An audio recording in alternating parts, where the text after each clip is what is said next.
വരില്ല. തൽക്കാലം നിങ്ങൾ മൂന്നാമതും പ്രധാനമന്ത്രിയാകുന്നത് നേരിട്ട് കാണാൻ എനിക്ക് താല്പര്യമില്ല എന്ന് അറിയിച്ചിരിക്കുകയാണ് മലയാളികളുടെ സ്വന്തം സൂപ്പർ സ്റ്റാർ മോഹൻലാൽ.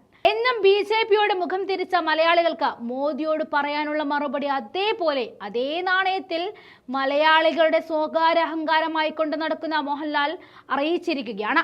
ഇതാദ്യമായിട്ടാണോ മോദിയുടെ ക്ഷണം മോഹൻലാൽ നിരസിക്കുന്നതെന്ന് ചോദിച്ചാൽ അല്ല. അയോധ്യയുടെ ക്ഷേത്രത്തിന്റെ പ്രാണപ്രതിഷ്ഠ ചടങ്ങിനായി നേരിട്ട് മോഹൻലാലിനെ സുരേഷ് ഗോപിയുടെ മകളുടെ വിവാഹ ചടങ്ങിൽ മോദി ക്ഷണിച്ചിരുന്നു. എന്നാൽ ആ ക്ഷണവും മോഹൻലാൽ സ്വീകരിച്ചില്ല. അത് മാത്രമല്ല, അയോധ്യ ക്ഷേത്രത്തിലേക്ക് ഇന്ന് വരെ കാലെടുത്ത് വെക്കാൻ പോലും മോഹൻലാൽ തയ്യാറായിട്ടുമില്ല. ഇത് വിളിച്ചു പറയുന്നത് വർഗീയതയോടെയുള്ള കേരളത്തിന്റെ മനോഭാവം തന്നെയാണ്. ഇന്ന് വൈകിട്ട് 7:15 തുടങ്ങുന്ന മൂന്നാം മോദി സർക്കാരിന്റെ സത്യപ്രതിജ്ഞാ ചടങ്ങിന്റെ ഒരുക്കം അന്തിമഘട്ടത്തിലാണ്.